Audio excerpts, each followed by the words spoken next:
بسم الله الرحمن الرحيم ويل للمطففين الذين إذا اكتالوا على الناس يستوفون وإذا كالوهم أو وزنوهم يخسرون ألا يظن أولئك أنهم مبعوثون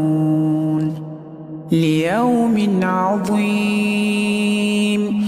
يوم يقوم الناس لرب العالمين